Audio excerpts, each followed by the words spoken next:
Hello and thank you for joining us on Africa Live. I am Penina Karibe in Nairobi with these stories also coming up. Relief in South Africa as gold miners return to work after a new pay offer. And Bafana ready to face Botswana in a tough World Cup qualifying match on Saturday. The Congolese M23 rebel movement has agreed to resume peace talks. That's according to M23 leader Bertrand Bisimwa. It follows a call for talks from regional leaders who have been meeting to try and resolve the crisis. CCTV's Isabel Nakiria has more. Leaders from the Great Lakes gathered in Kampala to tackle one of the region's greatest problems, the DRC's M23 rebellion. The recent flare-up in fighting prompted Yoweri Museveni to call this meeting. Among those present, Congolese leader Joseph Kabila and Rwanda's Paul Kagame. The meeting ended with a call for talks within 3 days, and the summit's looking for a positive conclusion within 2 weeks. To resume dialogue without further delay and conclude it positively and within a reasonable time frame. The dialogue should address all the root causes of conflict and also urge the parties to respect and fully implement all the agreements. The Peace, Security and Cooperation Framework is a unique opportunity for the region, and if we let it go and allow tensions and armed conflict to prevail, then the quest for peace and security will fatally derail, and we will have missed a unique chance and failed in our collective responsibility. All 5 of us, as envoys and representatives, are in full agreement on the way forward in dealing with the Kampala dialogue. There is much support in the region for a dialogue to end the Congo crisis, but the restoration of peace will depend on the upcoming talks. The M23 says it will take part, provided deep-seated causes of the conflict are addressed. The rebellion started early last year, amid claims that Kinshasa had reneged on promises made to former rebels when they were integrated into the army. A spokesman for Joseph Kabila's government has cautiously welcomed the M23's undertaking, but one Congolese official, speaking anonymously, said its forces would continue fighting and that could jeopardize any talks. Isabel Nakiria, CCTV, Kampala. Even as both the M23 and the government prepare to get back to the negotiating table possibly Monday, there are issues that have been raised that may in one way or another may affect the talks one way or another. The UN delegation in Goma has reiterated that the rebels must disarm. They also say that there will be no amnesty for the worst offenders and reintegration may not be a solution. An agreement in this regard should not involve amnesty for people that have committed serious crimes, and it should not involve full reintegration of units and others who have acted against the sovereign rights of this country. Mary Robinson has been trying to promote the talks among the residents of Goma today. The UN Special Envoy took an international delegation into the city, where after so many failed peace summits, people are wary. CCTV's Jen Keo has more. They called it a Meet the People tour, one designed to show solidarity with those who've suffered in recent months. But it was also an attempt to win some popular backing for negotiations. The presidents from the region have agreed to give the Kampala talks a chance, and as from the international community, agree that past mistakes must not be repeated. The governor of Goma has condemned the idea of talks. Many here agree with him. Kampala is just a waste of time. What will they talk about with the enemy? First they were RCD, then CNDP, and now they are M23. Who knows what will happen next? But for many here, they do know what will happen next. They will spend another day struggling to survive in a makeshift camp. This one, Mugunga, houses at least 16,000 people. It's no life for them or their children. We are hungry. We are suffering. We just want to go back home. We want an end to the violence. We want peace so that we can go home. Whether or not Mary Robinson is right, whether or not the talks succeed, the people of Goma believe they have earned the right to an end to the fighting. Jean Keo, CCTV, Goma, the Democratic Republic of Congo. Egyptian authorities are still hunting the perpetrators of Thursday's car bombing in Cairo. The apparent target, Interior Minister Mohammed Ibrahim, escaped unharmed. 2 people were killed and 24 others injured. Some analysts see a link to recent attacks in the Sinai. This report from CCTV's Adel Mahri. Security officials have described it as an assassination attempt. The attack happened seconds after Mohammed Ibrahim left his house in Nasser City on his way to work. Some analysts suspect the attack is linked to Islamist groups in Sinai. There has been a sharp increase in attacks there since the ousting of Mohammed Morsi, and the military has launched an offensive against militants. The explosion is a message from the terrorist groups to the regime that after the military siege in Sinai, their operations will move to the capital. Investigators found the owner of the car used in the bombing. The owner says it was stolen weeks ago. The explosives have not been linked publicly to any group, but some suspect Morsi's followers in the Muslim Brotherhood. Nasser City was a Brotherhood stronghold, and Ibrahim has been overseeing a recent crackdown on the Brotherhood members. Even before that crackdown, the Brotherhood were fierce critics. I don't know, where did the Interior Minister get this manhood? During Morsi, he couldn't do a thing.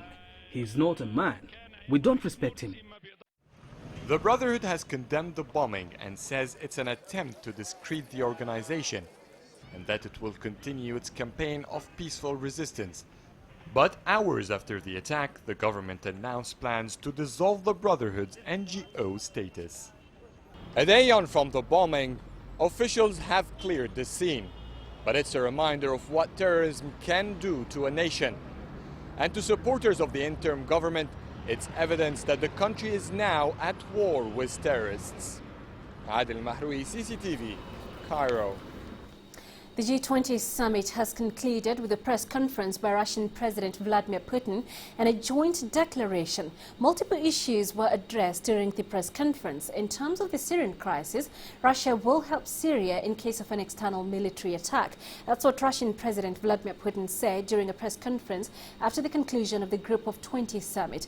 Vladimir Putin has expressed concerns about the impact of the Syrian conflict on the global economy. He deflected criticism of Syrian President Bashar al-Assad's forces, saying an alleged chemical attack was a provocation to encourage military intervention. He also says he and Obama do not agree on Syria, but listen to each other following one-on-one talks. Putin and his U.S. counterpart met on the sidelines of the G20 summit on Friday. He said that while the two leaders kept their own opinions on Syria, the meeting was constructive and meaningful. Earlier, Obama cancelled a planned meeting with Putin during the G20 summit, citing a lack of progress in bilateral relations. If we are serious about upholding a ban on chemical weapons use, then an international response is required, and that will not come through Security Council action. And that's where I think the division comes from. When there's a breach this brazen of a norm this important, and the international community is paralyzed and frozen and doesn't act, then that norm begins to unravel. All right, to find out more, we're now joined live by Guan Shin, standing by in St. Petersburg. Shin, thanks for joining us. So we know that Russian President Vladimir Putin did have discussions with his counterpart, U.S. President Barack Obama. We understand from reports that they still have different views. What more can you tell us? Russian President Vladimir Putin finally met with his U.S. counterpart on Friday for a 20-minute discussion, and Putin described it as constructive and candid conversation. However, the pair remain at odds. In the final press briefing, President Barack Obama said he will not drop the plan for airstriking Syria, and he said the world cannot stand by idly. However, Putin said the majority of G20 members are opposing to the military action, and he he said no action should be taken without the UN sanction. And disagreements are also centered around the use of chemical weapons, and Putin said there is no firm evidence of using chemical weapons against civilians, but U.S. President Barack Obama said Syrian government is responsible for the use of chemical weapons against civilians.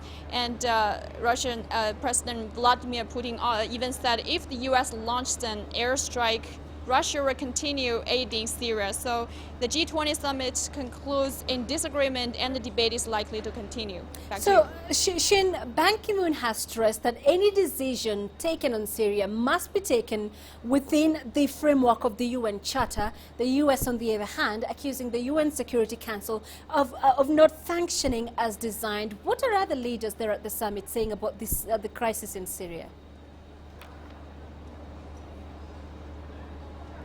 Well, in St. Petersburg, U.S. President Barack Obama seems to be kind of isolated, but he does have his supporters.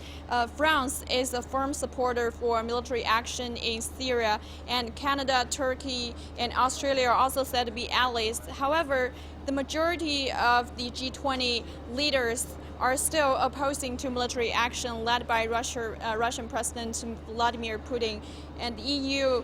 European Union President Van Rompuy said he did not support military action, and Merkel also said he wants the situation to be resolved within the UN framework. And the leaders from the emerging world, including China, are also opposing to military action in Syria. Back to you. All right, Guan Xin joining us live there from St. Petersburg. Thank you very much for those insights. So watching Africa Live, let's take our first break this hour coming up. Back to the fold, African Union lifts sanctions on Madagascar president. And keeping the promise, Mali's president appoints technocrats to head government.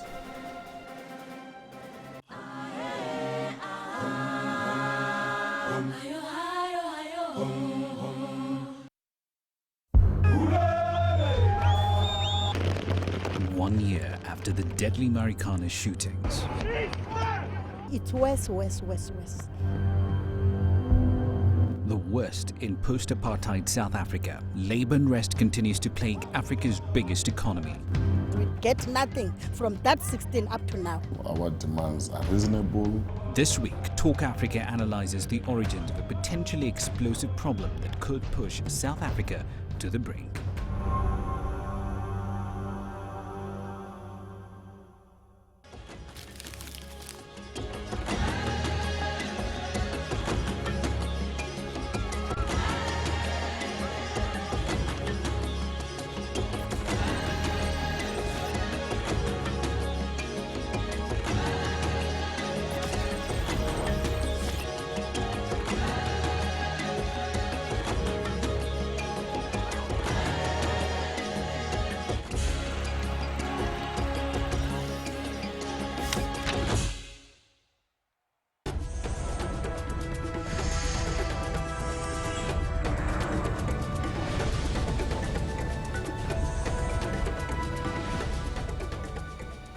The African Union has lifted sanctions against Madagascar's transition president, Andry Rajoelina, and others imposed in 2010 following a military-backed coup.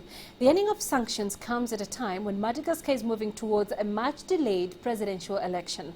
The imposed measures included a travel ban, asset freezing, and diplomatic isolation against Rajoelina and his supporters. Madagascar plunged into a political crisis in late 2008 following the closure of opposition television and radio stations. In March 2009, Rajoelina replaced the then president Marc Ravalomanana with the backing of the military. The takeover was seen as a coup by the international community. We must honestly acknowledge that international organizations, including regional organizations, sometimes are not really up to their mission. But that said, they do reflect the commitment of the African continent. It also shows the willingness of countries of the Indian Ocean to move forward. The lifting of sanctions by its African parent for Malagasy people, therefore, I hope will improve international relations for Madagascar, so that we can rebuild the state and return to constitutional order in the country. Donc, la levée des sanctions. Mali's new leader has named Omar Tatam Lee, a senior official from West Africa's regional central bank, as his first prime minister. As according to a statement read on state television on Thursday, Lee is a technocrat who rose through the ranks of the regional central bank to become country director and then special advisor to the governor. His nomination is the first sign of President Ibrahim Boubacar Keita sticking to a pledge to put technical competence ahead of party affiliation in his administration. The announcement comes a day after Keita was sworn in, pledging to stamp out corruption and bring peace to Mali after a turbulent 18 months. To Kenya now, and Nigeria's visiting president has signed a string of trade agreements with his Kenyan counterpart. Goodluck Jonathan and Uhuru Kenyatta say African countries must trade more with each other. CCTV's Kofam Renje has more. East Africa meets West. They lead the economic powerhouses of their regions. And they say Africa must rethink the way it does business. For us to move as a continent, Africa, we should go beyond primary production. We should go beyond servicing industries abroad with our raw materials, either from our forest produce or from our solid minerals. That is to work hand in hand to add values of what we produce and, of course, encourage intra-African trade. Trade between members of the European Union stands at 70% of their total imports and exports, while that between Asian countries is at 50%. The two leaders feel this is the way to go for African countries. Currently, intra-Africa trade is well below 12 or so %. And with Kenya on the eastern coast and Nigeria on the western coast, working in strong partnership, we can indeed hopefully see a great increase in the volume of trade and investment between our two nations. The duo signed cooperation agreements in several areas, among them agriculture, tourism, oil and gas. It's a significant shift by Kenya's President Uhuru Kenyatta. Since taking over power, his administration seems keen to shift its focus from the west to the east.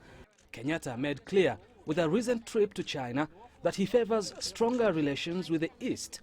And here, Kenya's president is signaling African trade also is priority. Kofam Renje, CCTV, Nairobi, Kenya.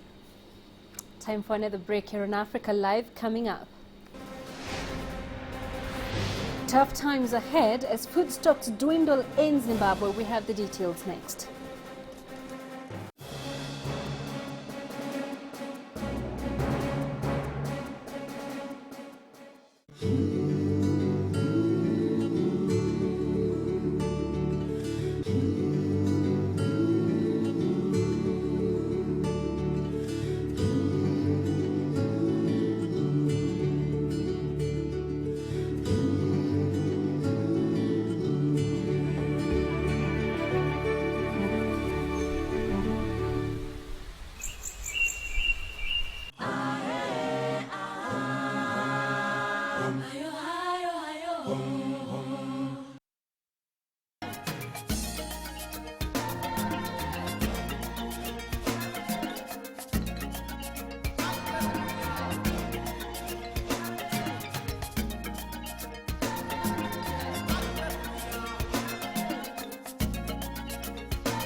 Make major investments in China.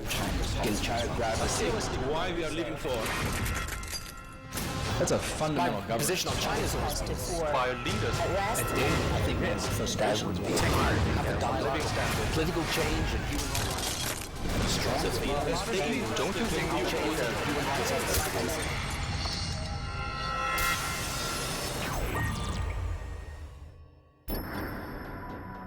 Dialogue. Ideas matter.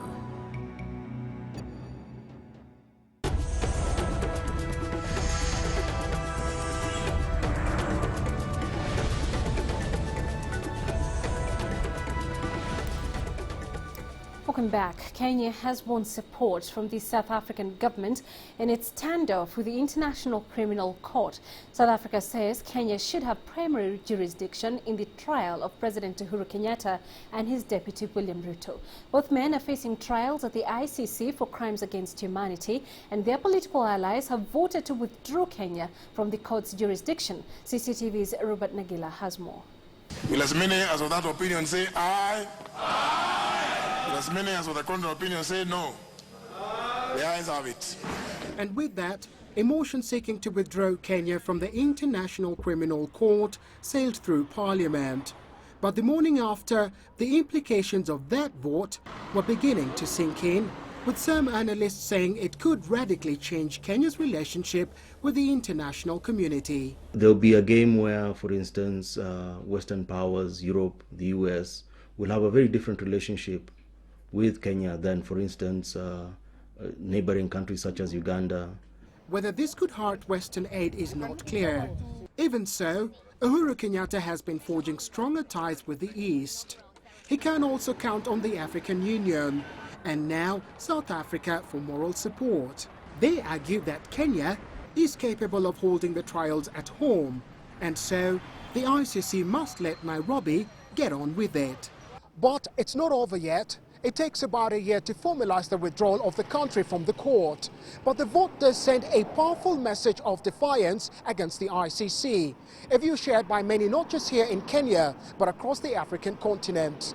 However, 24 hours after the vote, those we spoke to on the streets of Nairobi were cautious. I entirely believe in the sovereignty of this country and the way we govern our things. Like I believe in our judicial systems, but that does not mean just because maybe we have these ICC cases that are there currently, that we should withdraw. The move could be good, but the timing is very poor right now, because I think such a move can influence the decision of the ICC, even though the case is. So moving out will kind of taint the nation, will bring some wrong picture to the nation. Ruto is due to leave for the ICC this weekend. His trial and that of former radio presenter Joshua Arap Sang is due to start on Tuesday. The allegations that have been made here. Kenyatta is due on trial in November. Your Honor, they all say they're innocent. Robert Magela, CCTV, Nairobi, Kenya. Let's head south now. The World Food Programme says Zimbabwe faces its worst food shortages in 4 years. The latest shortages are due to a nasty combination of bad weather, high seed and fertilizer costs, and projections that food prices will increase because of a poor maize harvest. CCTV's Wazir Hamsin has the details. Many districts, particularly in the south, harvested very little, and people are already trying to stretch out their dwindling food stocks. Victoria Kavanagh, spokesperson for WFP in Zimbabwe, said over 2 million people would be adversely affected. The food security situation is deteriorating, and it's the worst since 2009. The Zimbabwe Vulnerability Assessment Committee, ZIMVAC, Rural Livelihood Report estimates that 2.2 million people, that's 1 in 4 of the rural population, will be needing food assistance in the pre-harvest period early next year. However, the next crop harvest is only expected in March 2014. WFP said before that it will be working with the government and other organizations for food assistance, including the provision of regionally procured cereals, as well as imported vegetable oil and pulses. Cash transfers will be used in selected areas to support local markets, and distribution will be gradually increased from October. But the assistance would only stretch to about a fifth of Zimbabwe's 13 million people. The 2012-2013 growing season was worse. The rainfall was more unfavourable. It was late, there was some flooding in January, and then there was a prolonged mid-season dry spell. Confronting the stiff economic challenge, the re-elected President Robert Mugabe and his ZANU-PF party have promised food imports, saying no Zimbabwean would die from hunger. Wazir Hamsin, CCTV. Let's turn our attention now to biz news. Rama joins us with the latest. Rama.